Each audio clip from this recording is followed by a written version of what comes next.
जी की प्राप्ति के लिए पार्वती की तपस्या। ब्रह्मा जी बोले, हे देवर्षि नारद, तुम्हारे उपदेश व पंचाक्षर मंत्र का जप करने की विधि बताकर चले जाने के पश्चात प्रसन्न होकर देवी पार्वती ने महादेव जी की तपस्या से ही साध्य है ये सोचकर तपस्या करने का दृढ़ व्रत लिया। तदुपरांत अपनी सखी विजया और जया को साथ लेकर पिता हिमालय व माता मीना से तप के लिए आज्ञा मांगी।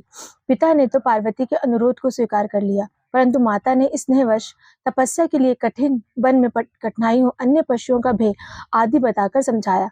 मीना ने तपस्या के लिए वन में जाते समय उमा बाहर ना जाओ कहकर मना किया, इसलिए उस समय से पार्वती का नाम उमा हो गया। पुत्री को रोके जाने से दुखी जानकर अंत में माता मीना ने उमा के तप के अनुरोध को स्वीकार कर लिया।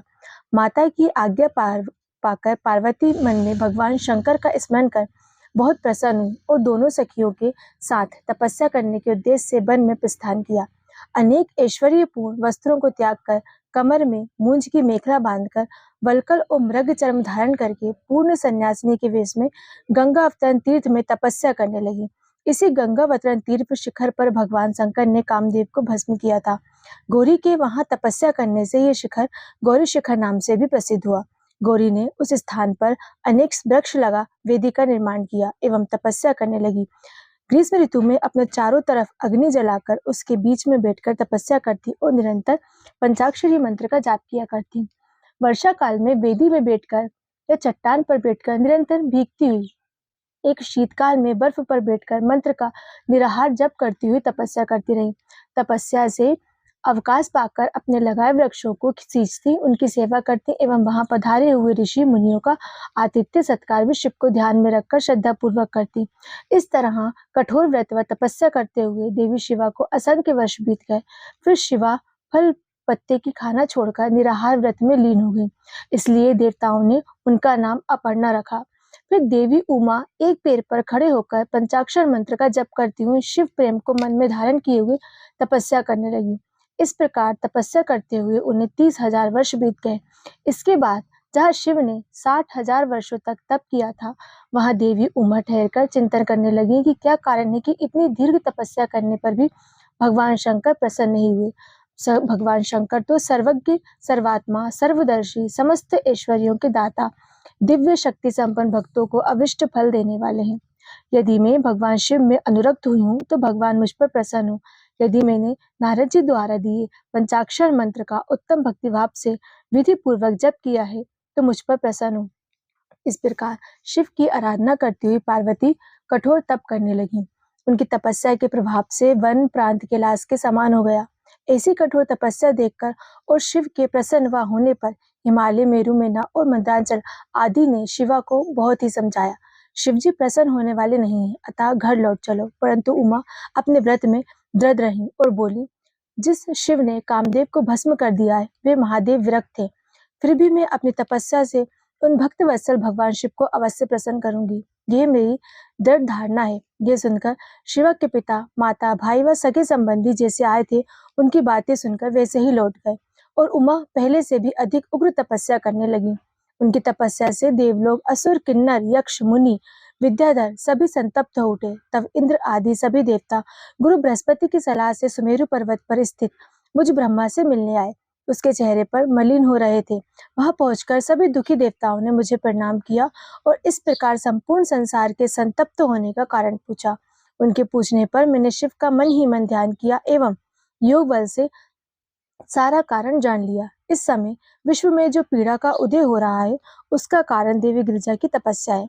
ये जान लेने पर मैं सबको साथ लेकर तुरंत क्षीर सागर पहुंचा और भगवान विष्णु को सुगध आसन पर बैठे देख प्रार्थना करने लगा और प्रणाम कर निवेदन किया कि हे प्रभु, तपस्या में लीन पार्वती के परम उग्र तप से संपूर्ण ब्रह्मांड संतप्त हो उठा है।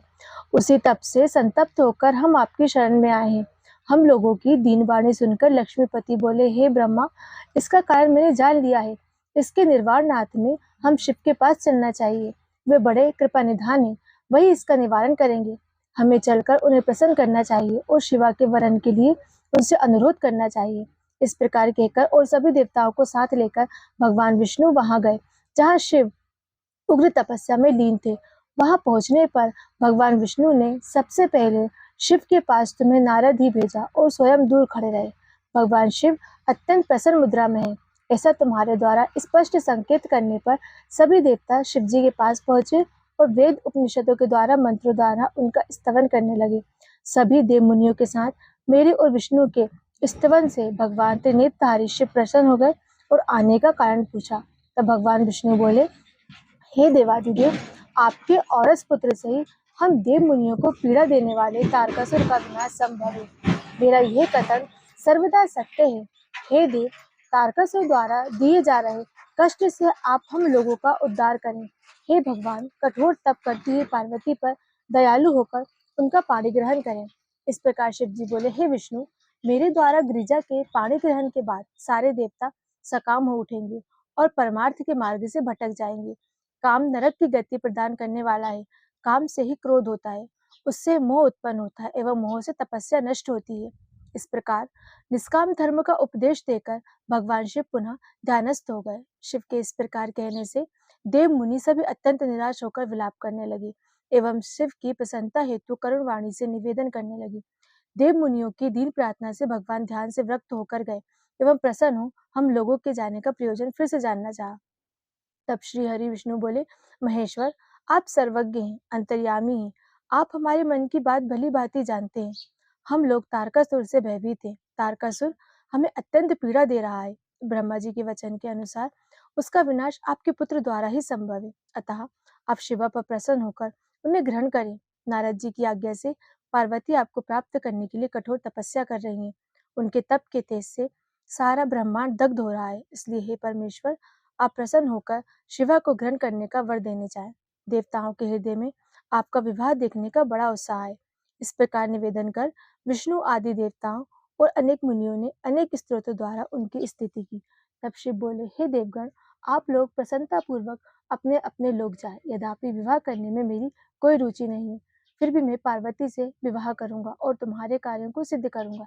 इस प्रकार आश्वस्त कर भगवान शिव पुनः ध्यानस्थ हो गए। ओम नमः शिवाय।